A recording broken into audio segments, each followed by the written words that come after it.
All right, we are live then. Okay, so thank you. So as we sort of look at the last two chapters, basically, we want to start with a review of chapter 34 because the last two chapters are built on chapter 34, where we look at the non-indicative, or we look at the indicative form of ditto me, I give, and so we'll look at that, and then we're going to talk a little bit about the non-indicative forms of ditto me, which is what chapter 35 is doing. So we'll look at the subjunctive and the imperative and that kind of stuff for ditto me. But chapter 35 includes a sort of a sideline of discussion. We have mentioned a conditional sentences before, specifically the third condition.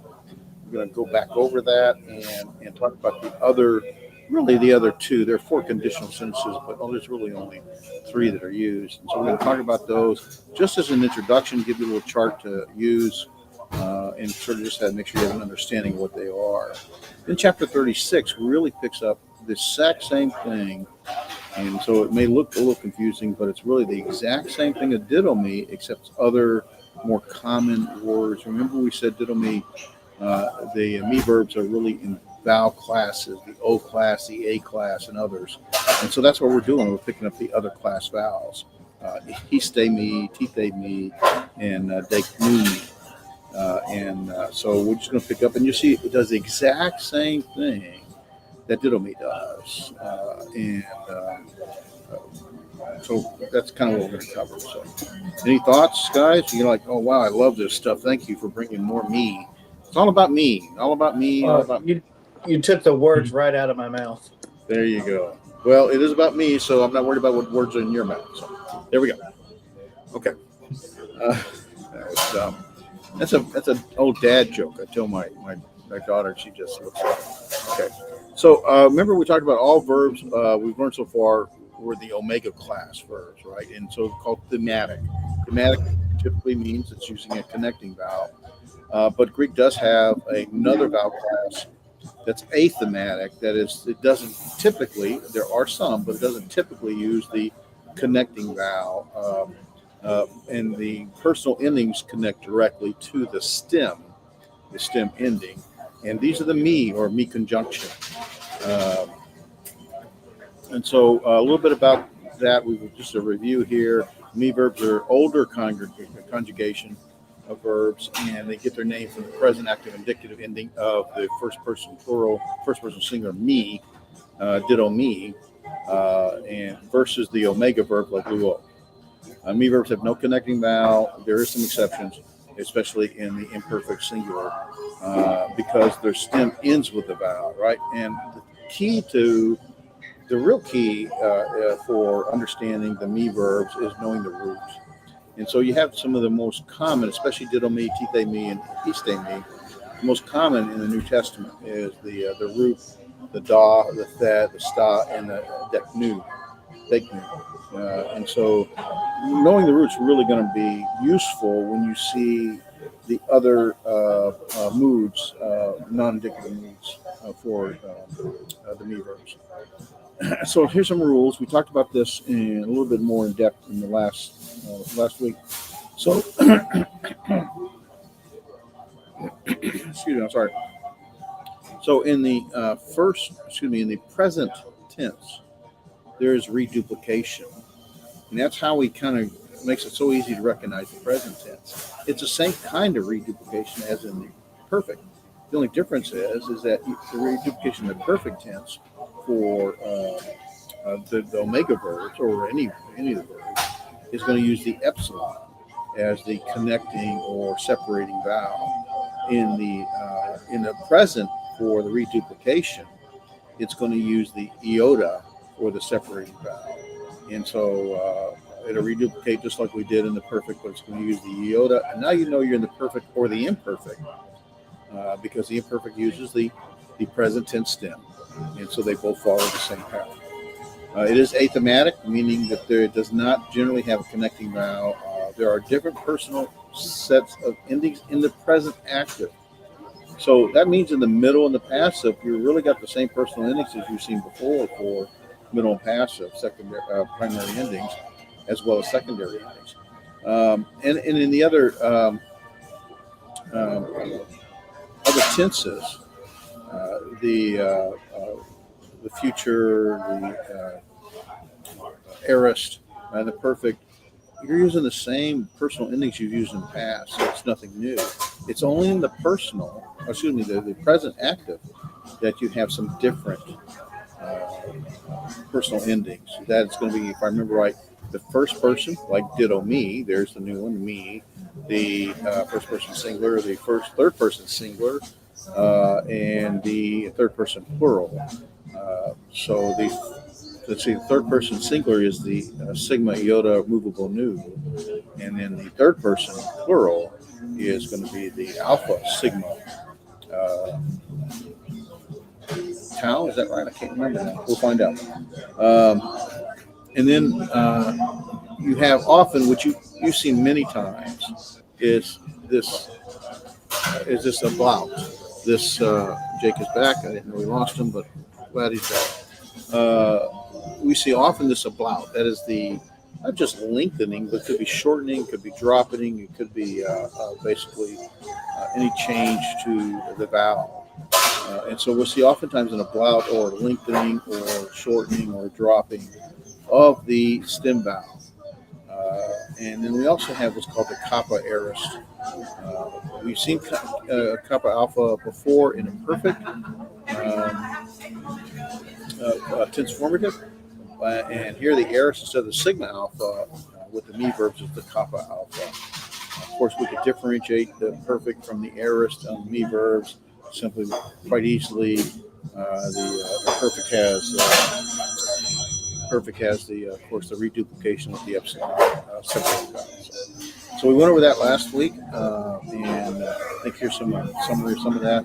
The present tense stem is characterized by this old reduplication, like we've talked about here. Basically, we've got the did, do, me. The actual root here is the delta omicron, and that lengthens to the omega. But there's our reduplication with the iota. We'll get to a little later, this tithe me, this is the reduplication with the theta, but it basically changes to the tau. And is so it's the same reduplication, but it uses the tau instead of the theta.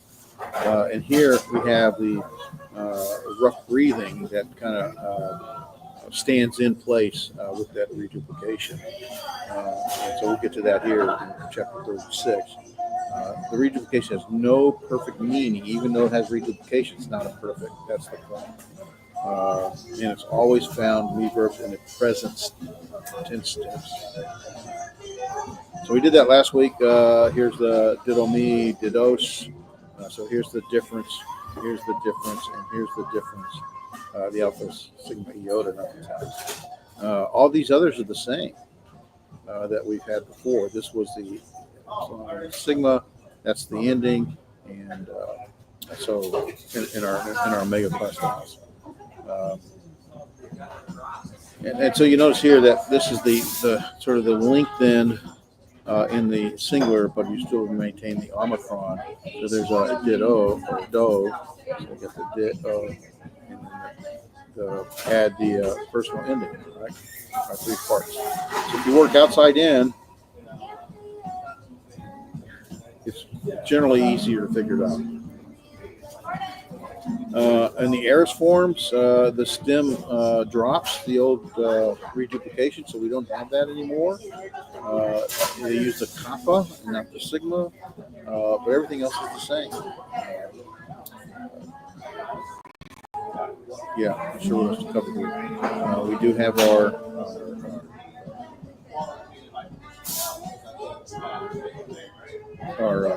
augment. Couldn't think of the word, sorry. Histemi does not use a kappa in the aorist, so they can differentiate between the perfect. So here, histemi does back to the sigma and not the kappa. This is the word histemi. Rough breathing, histemi in the aorist form. It uses that sigma and not the kappa, only so you can differentiate. See, they think about you. They didn't want you to get confused. They want to make sure you knew the difference between perfect and aorist, so they use the sigma not the kappa. Principal parts for ditto me. Okay, in the present we got there's our reduplication in the for the present. If you had the imperfect, it would also have the reduplication form for the imperfect because it's using the same present tense. For the future, pretty straightforward. We've got the sigma for the future. Here's our aorist with the kappa alpha. Perfect. There's our reduplication we're used to with the epsilon and our kappa alpha. And here in the perfect middle passive, we have the reduplication again. We use the root. Here the root got lengthened. In the aorist passive, basically there's our passive theta eta. So it's not a lot new, other than we do have a couple of personal endings that are different. But we've seen a lot of commonality in a lot of places that we are already used to. So it really shouldn't be overwhelming, but it just feels overwhelming because we don't use it. We're not. It's new. Here's the big paradigm. If we went down the list, there's our reduplication. Ditto, that's the lengthened omicron. Ditto me, first person singular. Here's normally the omega with the dittos. It's the same ending with the sigma. Go back to your matrix for that is the exact same ending. And here's the third person singular sim. All this is present. You see, all the present has the reduplication with the iota. And everything else is the same. Here's our new, removable new. Asine, this is etet, what we're used to seeing is etet. It's got the omicron there. Because there's no connecting vowel, right? No connecting vowel, and we're just connecting straight to the root or to the stem end. First person plural. All that's the same. That's new. That's new. That's the same. That's new. Imperfect, same thing. We got our augment, right? And we have our reduplication with the iota. And we have that because it follows, it matches with the present. And everything else is the same. Now you notice that you don't have any new personal endings. They're all the same. And it does have a connecting vowel. The connecting vowel is actually the omicron. But that omicron, when it mates up with the other vowels, it contracts, and you end up with this omicron upsilon. So you've seen that many times. Here's the stem ending with the personal ending, personal ending, personal ending. These are all exactly the same as you've seen before. In the future, there's our sigma for future. All the same endings you've seen before. Nothing new. And in the aorist, there's our augment. The only difference here, instead of here, there is no reduplication in the aorist, so we don't have this. But we do have the kappa alpha. It does modify here on the third person singular. And everything else is the same, guys. And then the perfect, there's our reduplication with the epsilon. And we do have the kappa alpha as well, but we know it's not the aorist because there's no augment. Instead, there's a reduplication. So it's just, if you kind of recognize the parts and you work yourself from the outside in, you could see the different components to it. Right? There's our personal ending. There's our tense formative. There's our root that's lengthened, and there's our reduplication. And once you sort of see that picture and you start moving that direction, both from outside in, you kind of figure it out. Hey, Dave? Yeah. Yeah. This actually makes pretty easy sense. But there was one on the test that didn't fit into this this paradigm here. It was edidaskes. So epsilon. Yeah, someone just fell over here. Sorry. Yeah, that's a different word. Is it? You were tricking us? Well, yeah, sort of. It's a different word. Didasco is. Don't tell me. Oh, man. Yeah. Of course it would be. I was telling Damien about Didasco Friday. I don't know why I didn't look that up. Yeah, and so that's what that is. So, gotcha.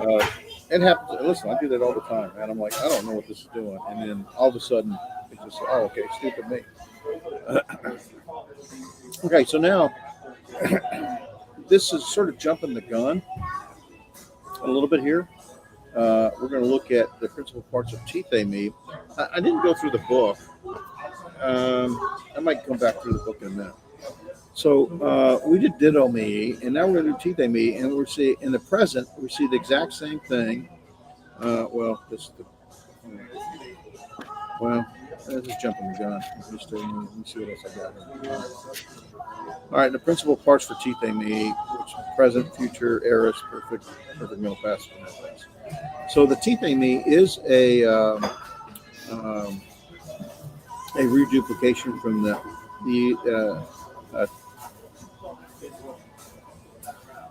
theta epsilon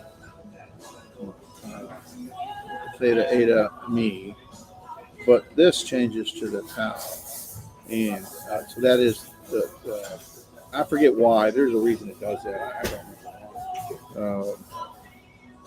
I think there's a reason. It's been a long time since I looked at that. So we have the tithe me, and this is our reduplication. There's our theta eta for that's the root, right? If you look at the root for, it's actually theta epsilon, if I remember right. And so that lengthens to the theta eta.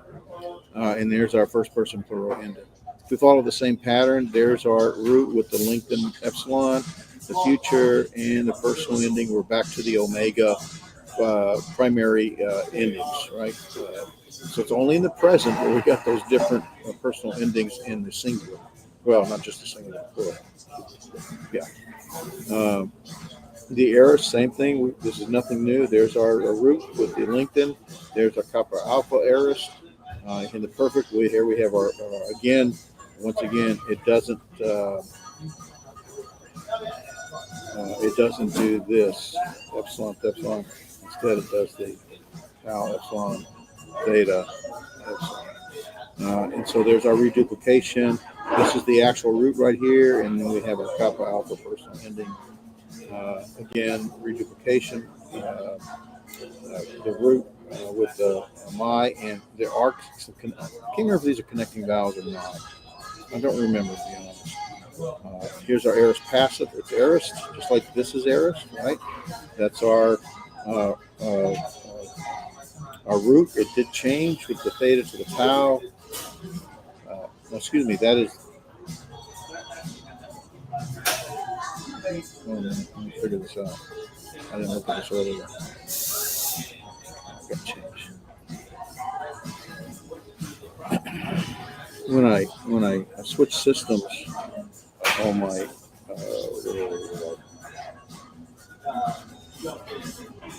pencil thing here, it works differently in different systems. So I get confused. So that's our aorist. There's our passive, and that's our passive form. That has to be this. But I don't know why that changed from the theta to the tau, but it's not unusual. We've seen that before. So principal parts, and the same thing with histemi. That rough breathing is the part of the reduplication. If I remember right, this root is I think it's the alpha. I think that's the root. I'm pretty sure it is. And so its reduplication is the rough breathing with the iota as a separating vowel. So it does the same thing. It just uses the rough breathing. So here's our root, lengthen alpha. There's our future. There's our personal ending. Aorist with the root, with the lengthen alpha, and there's our aorist ending. Perfect form, again, that's the rough breathing right here. And there's our root with the kappa alpha, and on down the line. It's the same thing over and over again. Theta. And so whether you're talking about ditto me or tithe me or histe me, it follows the same pattern. It does the same thing. It's the present where you get some variation that might cause some problem. But generally speaking, in the other tenses, it follows everything you've already done before. With same personal endings, that kind of stuff. All right, so let's look at a few. In the present active indicative, we have aphiemi. Anybody knows what aphiemi means? It's one of the vocabulary words of chapter 35, I think, or 36. I think it's 35. I remember Aphiemi. Adelphos, but I don't know this one. Okay. This would be to release, to let go, or to forgive. Oh, Yeah, yeah. yeah. There are a couple I like know that. you've Yeah. heard of it, right? So again, we're in the present active, right? That's important. So there's the me, there's the changes right here, and the person plural, and right there. So everything else is the same. Um, so it follows the exact same pattern that we've seen before. The singular forms follow other me verbs, but the plural follow the omega forms. Well, here it follows the omega plural. The plural follows it. So that's the different. That's different. This is normally different. It is different. I don't know why I put this chart in here. It's just a little much. I think I wanted to highlight this. This is the athematic, and this is from the BBG, Basic Visual, page 436. On our active, right, we have the word. Let me start from over this side. Ditto me, that we're going to spend our time with. There's our root. And you can follow the paradigm down. There's our teeth a me. Here's our root for the theta epsilon. And again, we follow that same pattern down. And here's our root for histe me. And we get that reduplication with the rough breathing. Follow that pattern down. And here's another word. I don't think it's used as often. And I can't remember what it means now. I knew it earlier. Dek is the root. And you see you got the dek nu, and there's the me. So it follows the same pattern. And the sin and sin. So it's the same thing. It just follows that same pattern over there. Let me see if there's something else I want to bring out in this chapter. Hold on a minute. Let me look at the book real quick. I did a lot of notes in my book, and because I want us to go through. All right, you got the 5 rules that we talked about. We touched on in chapter 34, right? Right. Okay, so that's a big condition, big help. Chapter 35.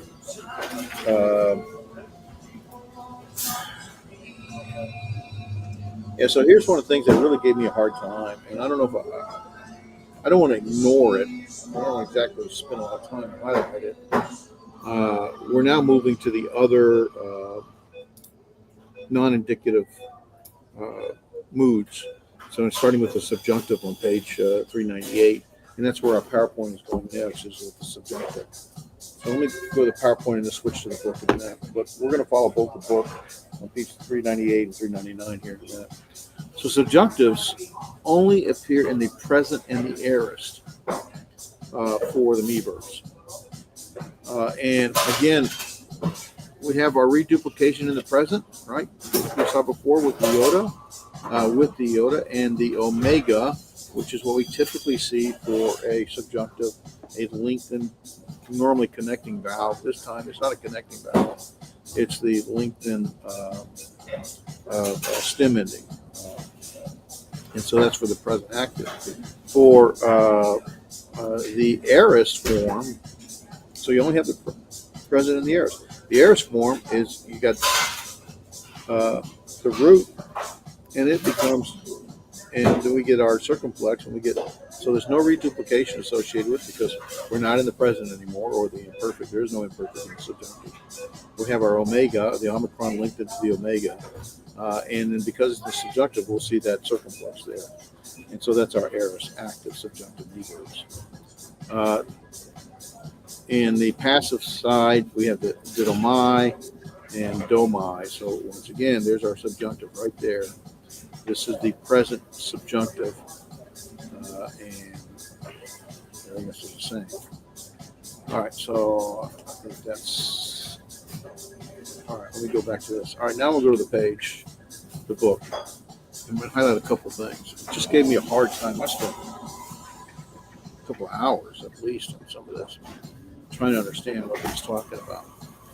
So On page 398, number 35.1, under subjunctive second paragraph, it's important that didomi has first aorist forms in the indicative and second aorist forms elsewhere. So, in other words, in the indicative, didomi will have first aorist, but in other moods, like the subjunctive, it won't have a first aorist, it'll have a second aorist. And then, if you look at the little paradigm, the matrix below that, the present and the second aorist, okay, that makes sense. But what he highlights is that third paragraph here, third paragraph didomi, the present subjunctive didomi does not occur in the New Testament. So there is no present subjunctive. But he gives us that information just to see what it would look like. All right, and that's what really confused me. Okay, so that there is no present dido or didos. Notice the present has that reduplication, right? It's the subjunctive with the do, the dos, the dido, the dido min, the dido tad, the dido sin. But that doesn't exist in the New Testament. However, he gives it just for reference purposes. That's what it would look like. He does give, of course, because he's trying to do comparison to the second aorist, which is used in the subjunctive. The non-indicative moods doesn't use the first aorist; it uses the second aorist. Or for didomi, excuse me. No. So there you see the subjunctive second aorist do, dos, do, and notice note 3. Okay, pay attention to note 3. In Mark 8:37, do is written as doi, and you will see this in the exercises. So I'm not sure what exercise he's referring to. That's the homework or the quiz. And anyway, you follow in the domin, dotat, dosin. There's our second aorist active. And you follow the same pattern for the middle. We got the same endings. Domai, dotai, dometha, doset, and doentai. Same as before, nothing new. So I wanted to sort of bring that out because that kind of brought a lot of confusion for me, especially when you get to the top of page 399. Because there he's got this present passive forms of didomi, and he's already told us that there is no present subjunctive, right? So that's just for reference. Didomai, dido, didotai, didometa, didostet, didoentai. So that's just for reference. But then he's got this column that says first aorist. And I thought, wait a minute, I thought you told me there is no first aorist of didomi in the non-indicative forms. I'm confused. So I did a lot of research on this, and so not to confuse you guys, number one, I don't know why I spent 2 or 3 hours on this thing, because these aorist forms of didomi is only used 4 times in the New Testament, and it is actually a. Let me see if I can write this right. The first aorist does not exist in the New Testament. So I don't know why he had this column here. So I did, after the research, I found, okay, why is this a first aorist? And it's, well, number one, the second aorist uses the do, the delta omega for its. Remember, second aorist is going to be oftentimes unique stem from the first aorist, just like in the first perfect, second perfect. Right? So the second aorist is oftentimes unique. The second aorist uses the do with the omega as its stem. Its passive forms uses the da, the omicron, as its stem. So that's why. So there you got do. We start at the top, first person singular. Dotho, dothes, dothe, dothomen, dothete, dothosi. So the second aorist uses in the active the omega as the stem ending, but the omicron in the passive forms. Yes, I see that it has the omicron in the first, second, and third singular. But those are the passive forms, not the active forms. And what he's saying is, and this is what I'm trying to make sure I get right. Let me read my notes real quick.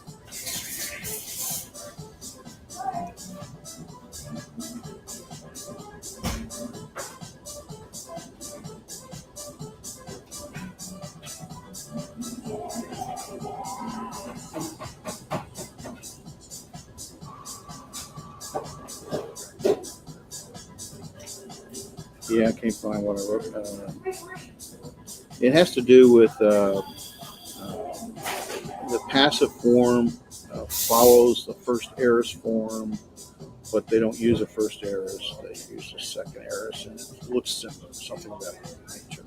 So anyway, that was real confusing, and I probably didn't help any. But if you come across that, it has the second aorist passive does not ablaut before adding the passive marker theta eta or the personal index. So that's why it has to do with the Omicron doesn't link them in the passive form. And so it looks similar and follows the same as the first aorist, but there is no first aorist. So in the ditto me, it's confusing anyway. But just think of it as the second aorist. It looks like a first aorist. Okay. Point is, second aorist has the omega stem ending, the omega, and all of a sudden we have the Omicron, and the Omicron really follows a first aorist pattern, not a second aorist pattern, and that's why if he'd have just said second aorist there, I'd have felt much better. It is a second aorist that the root Omicron doesn't link them when you add the theta eta or the personal endings like it does in the active forms. So it looks like a first aorist. That's what I think it's really doing. Does that make sense? Yeah. All right. Yeah, I mean, it's a little complicated, but yeah, sure. Convoluted, but it drove me crazy. Stuff like that drives me crazy, and I have to spend hours looking at it. I hadn't looked at it before, but anyway, I wanted to highlight that. Really, here's the key, though. It's not complicated, okay? Really, you only have a present and an aorist in the subjunctive. The aorist is going to use a second aorist form, not a first aorist, for the active. And it's going to use a second aorist form for the passive. It doesn't link them the root with the Omicron. And so it stays an Omicron for the passive forms. But it does link them in the active forms. This is really actually the root, to be technically correct, and that is the root for not the root, the stem, the stem. They both come from the root that's the root. But this is a stem for the active and the stem for the aorist active. And the aorist passive has a stem of, which is the same as the root. That's really all it's doing. Okay? All that to just make it complicated. The key thing is that you still have in the present the reduplication. You're going to see the stem for the present, the dough, and here in the active form, the dough, and you get your circumflex that we've already talked about in the past. And in the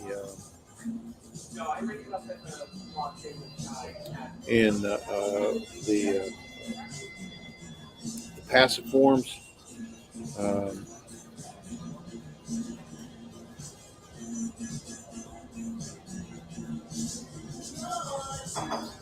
let me look at something real quick.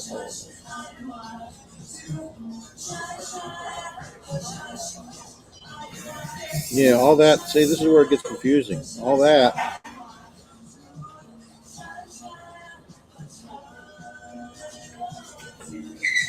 Just like the active.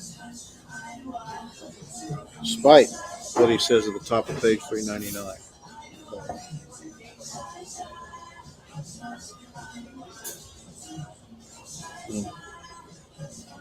I'll do more research. Drives me crazy. But we follow the same pattern elsewhere. The histe me. Anybody know what histe me or tite me means? Tite me is to place. Histe me is to. It's a set or to stand. Set or to stand. Oh, if I was a genius, we'd have no problems. Well, we can all wish. Yeah, I know it. Stand, to stand. Okay, I think it's to stand. So tithe me is to set or to place. That's what I'm confused. So this is to set or place. This is to stand. And what's interesting is look on page 406, exegetical insight. Look at the passages. Similar to what you're asking about Hebrew, Jake. Look at the passages here that are very theologically significant. So, although we're not testing you on these chapters, it is worth spending the time to sort of make sure you have a good understanding of dido me, histe me, tite me, and deknu me. And the reason is although there's not a whole lot of them in the New Testament, they are theologically very significant and very rich. John 3:16, for God so loved the world that he dido me, his one and only unique son.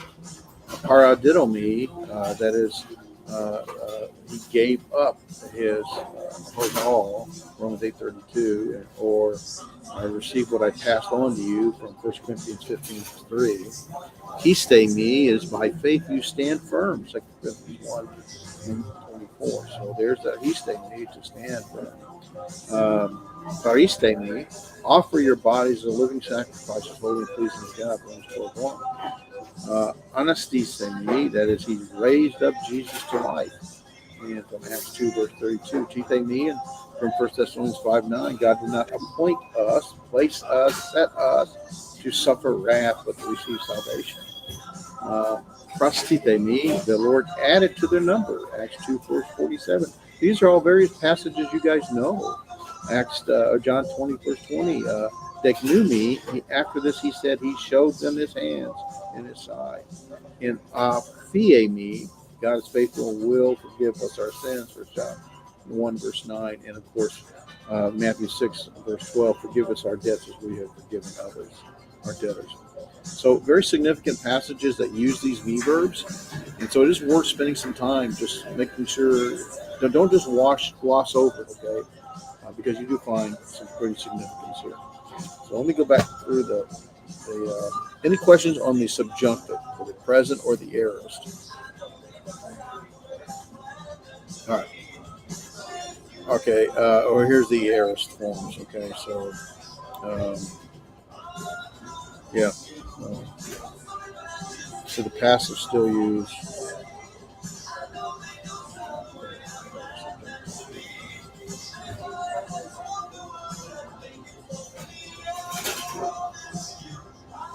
Yeah, aorist subjunctive. So yeah, pretty much the same thing, guys, over and over again.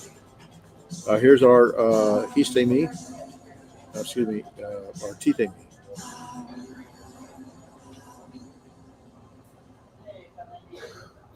And it's using the theta epsilon root. And here's our sigma tau alpha root for histe me.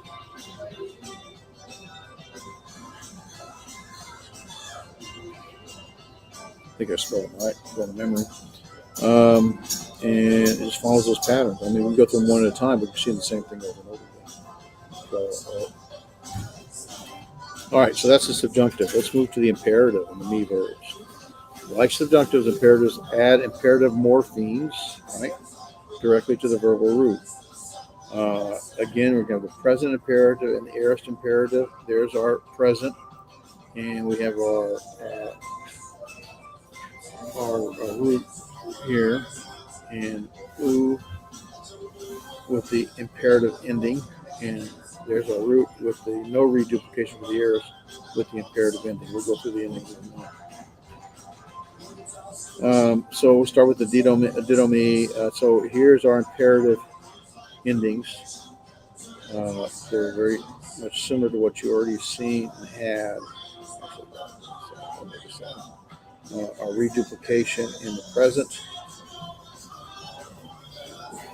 in our root. And so you find the same thing throughout here. Right? Here's our reduplication in the present in our root with theta epsilon, theta epsilon, theta epsilon, one down the line. And then you just have the endings with the to, te, son, so, slow, sta, ostan. And same with the histemi, with the rough breathing for there. And there's the root with the Lincoln alpha. And on down the line, there's our root. There's our reduplication in the present. And there's our ending, and I'm done. We just see the same thing over and over. Okay, you just have to recognize that it's a different word. Histemi, tithemi, didomi, alphiemi, and begnumi. And this is the endings.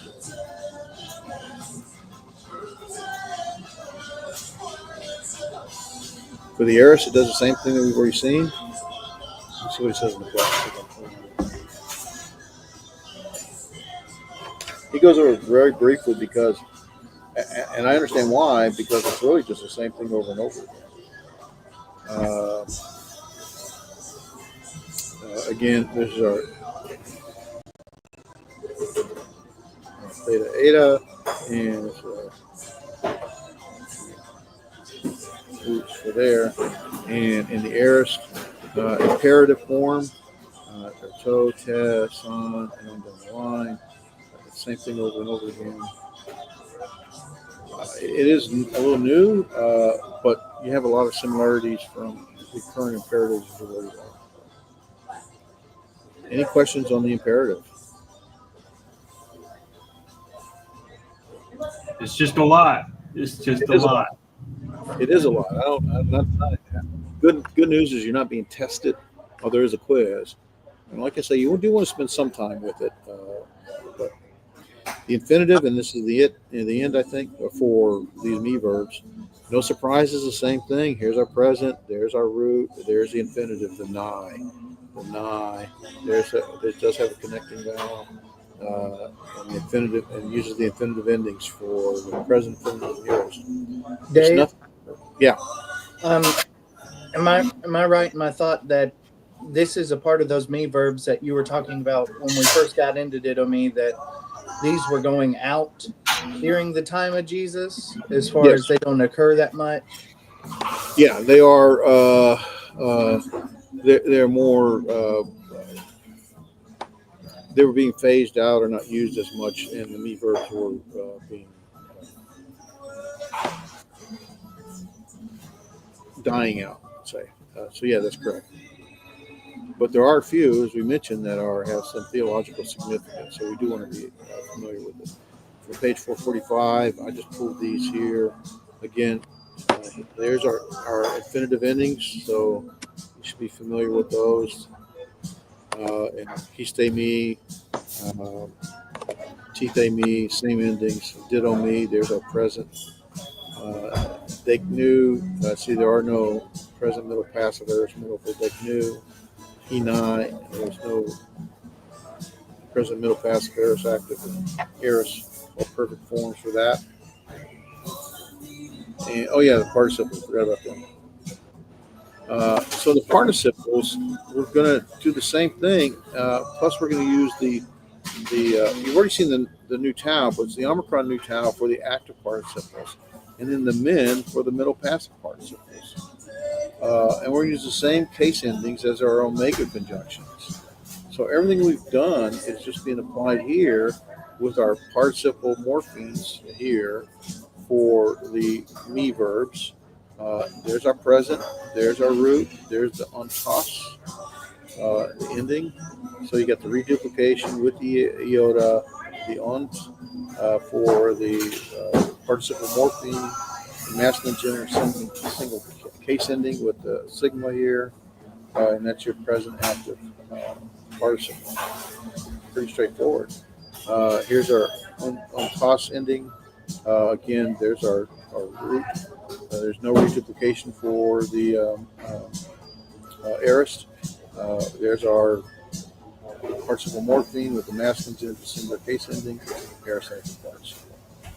It's the same thing over and over. You're doing the same thing to the me verbs. And that's it for the verbs, guys. There's nothing else for the me verbs. And I probably didn't explain things as well as they could have been, but like you, when I learned the me verbs, They were the very last thing, and all everybody wanted to do is get out of the class, and that included the instructor. Let's just get done. Not 100% correct, but still, you know what I mean. And so I haven't spent as much time in me verbs as I should, and I'm trying to spend a little more so that as we go, we'll get better and better and explain some of this. So all I know to say is that in the present, the me verbs are going to be a little bit unique because they'll have some different personal endings, 3 different personal endings. But everything else is the same, whether you're in the present or the other tenses.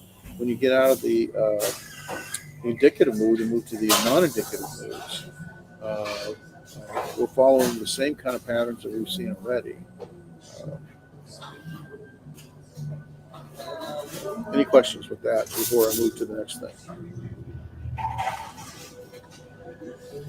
All right, I want to cover conditional sentences. We touched on this chart before, but the emphasis before was with the first class conditional sentence.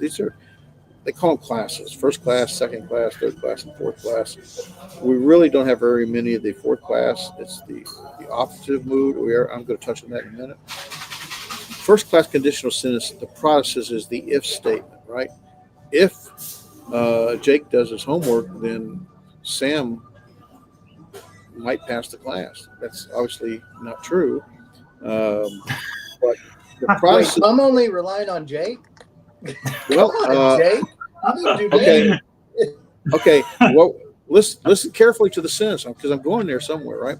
So, if the sentence starts with uses the a, if the process uses the a for the if, and it's in the indicative mood with any tense, right? Present, aorist, future, and it's negated by ooh, and the apostrophe is the then statement, right? If Jake does his homework, Sam might pass. So any mood or any tense that's based, if it has this if in the process, in the indicative mood in any tense, or any mood in the process, that's called an assumption of truth. We assume it's true. Let us assume that it's true for the sake of the argument. Then, so if we assume it's true that if Jake does his homework, then Sam might pass. And a good example here is 1 Corinthians 15. Now, the problem with the statement I gave is that's not really a good assumption of truth. That's a poor assumption, but it's more of a contrary to fact, right? If in the indicative, in the past tense, negated by, if there's a negation at all, by may, and the process, that is the then statement. So here, the then statement can be any mood or any tense for first class. But in the second class, it's going to be specific. It's going to be on with the indicative mood in the past tense. That would be a contrary to fact. If Jake does his homework, Jake might pass. Or Sam might pass. So the if, let us assume that this is not true, then, so a good example is Luke 7, verse 39. So there's first and second class sentences, and you see it's the forms that are used for the process and the apostrophe. I'm just circling stuff for no reason, just because it gives me something to do. It's the form in the process and the apostrophe that determine. And the point being is that if it's a first class sentence, you're going to assume the process is true. The process is true, then for that sake, now it may not be true, then whatever the response might be. The second class, you have also the a plus the indicative, just like you have here, but it's going to be a past tense. And the apostrophe is going to be specific. It's not any mood or any tense. It's going to be the on plus the indicative in a past tense. And then this process is a contrary to fact. Let's assume that it's not true. If that's not true, then Luke 7, verse 39 is a good example of that. And then in a third class sentence, you have the same thing. You said, now, this is really what we did last week, that on plus the subjunctive, or I think it was last week before when we were doing the subjunctive, in any tense, or any mood in the apostrophe, then it's an uncertain fulfillment, but still likely. So the fulfillment of the if then of the apostrophe, if this, then that fulfillment is uncertain, but it's still very likely. And then you have the fourth class with the optative mood. Now, the difference between a optative mood and the subjunctive mood is a subjunctive mood is a possibility, even a probability. The optative mood is more of a wish, and I wish we could get I wish I could just know Greek without studying. I mean, that's the optative mood. And so you have the same thing, the A, right? But with the optative, the verb's going to be in the optative mood, either present or aorist. And the apodosis is also going to be in the optative mood with the on, present or aorist. And then it's a possible condition. If he could do this or should do this, then that would happen. 1 Peter 3:14. So these conditional sentences you find throughout the New Testament, not as many fourth-class ones, first, second, and third especially. I forget the numbers. So you just want to be familiar what a protasis is and the apodosis is, right? The if statement, the then statement. You want to be familiar by the form, or the structure of the protasis and the structure of the apodosis. And that will tell you first, second, or third class. And that has a meaning in the translation. So assumption of truth versus contrary fact versus uncertain fulfillment, but still likely, or a possible condition. Than this possibility, a wish, or desire. So that's why, although the placement of this in the book on chapter 35 is a little bit odd, but that's what they're trying to bring out. We're now moving away from just grammar to syntax. Okay, what's sentence structure? Well, if statement and then statement. And so depending upon how the if statement is structured, depending upon how the then statement is structured, determines your translation. And that's why this matters. Make sense? You're not going to memorize it. I don't. But I have a handy little chart to go look it up.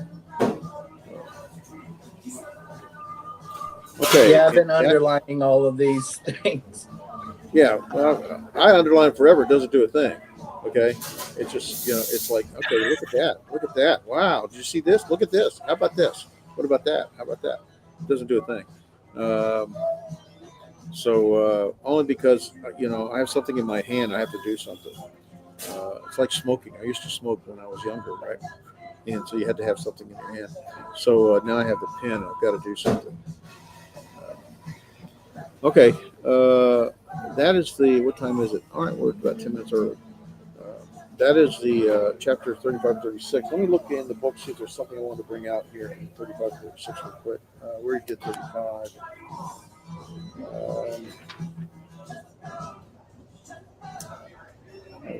Let's see. Yeah, so in chapter 35 on page 400, conditional sentences. So this is placed here not because it's part of the me verbs, okay? Understand that. It's just a placement for conditional sentences. Really, I wish he had a separate chapter for syntax that would cover conditional sentences and some other things. In chapter 31, which is the subjunctive, they have two versions of a third-class conditional sentence. Both have a protasis, which is introduced with the on, the if, and a verb in the subjunctive mood. If, and then a verb in the subjunctive mood. And he gave two types, right? Number one was the future more probable, describes a condition that might be true in the future. And then number two, a present general. This is generally true all the time. And in that case, the verb in the potasis is always in the present tense. And so he's given even a little more than what this chart does.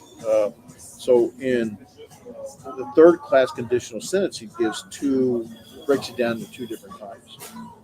And notice on page 401, the very top, he says there are really four types of conditional sentences. Although there's no complete example for fourth class in the New Testament. And he does point to Wallace's book, Daniel Wallace's. I know I don't know if you have that book or not. If you don't, I want to suggest you get it. I don't think I gave it to you. I gave you the morphology book. But if you don't have Daniel Wallace's Beyond the Greek New Testament or the syntax, that's an outstanding book if you really want to understand what's happening in greater nuance. And so he points to that for a really fantastic section on conditional sentences. So he talks about the first class of 35.6.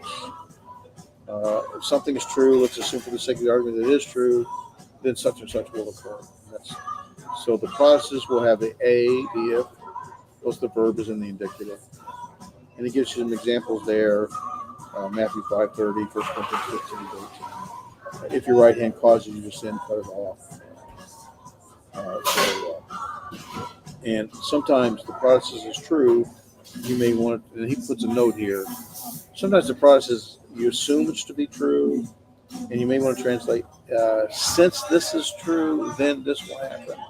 He does say you can't do that, but notice he says using since may be a little bit over translating, and I think he's right. He's smarter than me. It's maybe saying more what the sentence actually says or what it actually means. But there are times where if adds an element of uncertainty that may not be appropriate for the verse. I thought I gave an example here. Yeah. So in 1 Thessalonians 4:14, for since we believe that Jesus died and rose again, even so, though Jesus will bring with him those who fall asleep. So the process is, if we believe that Jesus died and rose again, the hypothesis is that Jesus will bring with him those who fall asleep. And so, because we know that is true, oftentimes they'll translate like since. That's the point he's making there. Second class conditional sentence on page 402, also called contrary to fact. If something is true, even though it's not, you assume something might be true, even though it's not, then such and such will occur. The falseness of that process is assumed in the argument itself, right? An example he gives is 1 Corinthians 2:8. For if they had known, they would not have crucified the Lord. Well, they did know. So that's why it's a second class conditional sentence. That's why it's as the A, and notice the egnoson is in the indicative past tense. So if they had known from gnosko, then, but they didn't know. And then the process would be the on plus the indicative, which they would not have crucified the Lord of glory, but they did crucify him, and they did know. So it's contrary to fact. That's a second class conditional sentence. And then a third class, we already went over in chapter 31, the Elem plus the subjunctive. And the fourth class is with the optative, and I think there's like, is it 14 or 4? There are not very many of those in the New Testament. If I'm not right. And that's chapter 35, chapter 36. 36 is pretty short because it's just doing the same thing over and over. Oh, it does have a section on the article. Now, I didn't put this in the PowerPoint. You might want to look at it. The more you know about the article, the better you'll be. Look on page 409, and he's got, I think, 7 about 7 different times when the article is present. And then on page 410, numbers 36.9, when the article is not present. And it's very significant. The thing that we said at the very beginning when we started with the article does not always mean the. It can, but it does not always mean the. And so he talks about the different usages of that. Notice that, number one, the article can function as a definite article, right? It does mean the disciples of John. Or can be what's referred to as anaphoric, referring back to a previous, right? Preach the word. What word? The one, the goes back to, in this example, back to 2 Timothy verse 3, referring back to the discussion there, chapter 3, or can be what's called dietetic. Probably said that wrong. It points out something, someone or something that's present, and it's often translated as a demonstrative. Remember what a demonstrative is? This place is destined. This is the demonstrative. So the article can function, and I think we went over that when we did the article. The article can function as a demonstrative pronoun. This, that, those. Number 4, the article is called par excellence. It's in a class all by itself, right? You are the prophet. Well, the prophet is also definitive, but it's more par excellence because it's the prophet, not just the prophet definitive. It's more so par excellence. Like you're the prophet, the one. So it's called par excellence. Number 5, the monadic article is substantive as unique, one of a kind, right? Behold, the lamb. Now you get into a lot of nuances here, really, or a lot of very specific in translations. But when you're preaching, it's the lamb. Yes, it's definitive, the Lamb of God, but more so, it's as a unique or one of a kind Lamb of God, which kind of falls into the definitive article, but a little more uniqueness, I guess, is what they're trying to emphasize the uniqueness. Number 6, the article functions with a participle or an adjective to make it into a noun. You've seen that before. You have, especially with a participle in the article, oftentimes it's functioning as a noun, the one who has been born. Or the article can function at the top of page 10 as a personal possessive or relative pronoun. We did see that before. It functions they or them. Also, the article can function as grammatical marker. It's just a marker sometimes. Notice the example in Mark 8, verse 38. Metaton angelon, ton agion, with the holy angels. Well, ton agion is the holy. It's the adjective. And if you go back to page 83, remember we did adjectives in second attributive position, first attributive position, second attributive position. Then you had your predicate positions. Attributive is attributing something to the noun, is modifying. Second attributive position has the noun with its article, noun, and then article adjective. That's the second attributive position. So it's just an attributing. It's a marker that shows that the holiness is being attributed to the angels. So sometimes it just functions as a marker, and you don't even translate it, right? With the holy, the angels? No, it's with the holy angels, because holy is just the governs both holy and the angels. Then there's this little section when the article is not present, and here's one reason I want to touch on this. When it's not present, the emphasis is on the quality of the substantive, the noun. Sometimes it's very difficult for us to really grasp it, but you look at 1 John 4, verse 8, God is love. Not so much that God loves, but that he is in the very essence. His very essence is love. And the quality, especially when you look at 1 John 1:1, in the beginning was the Word was with God, the Word was God. There, the predicate for God and theos hein ha agos, that is, God was the love. That's a predicate position, and basically it's and God was the Word, and it's a qualitative nature.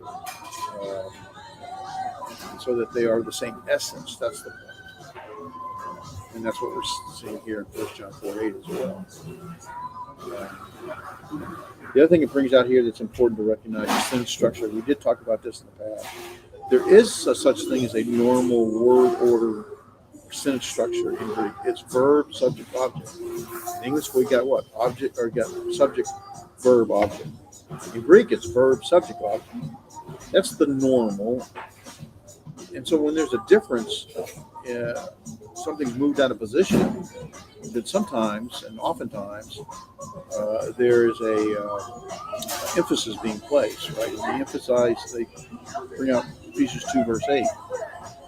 For by grace you have been saved through faith. The ten kariti is brought forward. It normally wouldn't be there. It would normally be the verb would be este, and este, and then but here you bring the subject grace, the prepositional phrase functions as a subject. So it brings it forward, and so it's emphasizing, putting emphasis on the grace. So that's the only thing I want to bring out in that chapter, and that brings you through. I'll tell you, the back of the book has a lot of useful stuff. I hope you guys learn to use that. That's it, guys. Any questions? Yeah, can you recover the whole chapter? I'm joking. No. Yeah. Just hang on. Let's start again. Let's start with chapter 1. No, listen.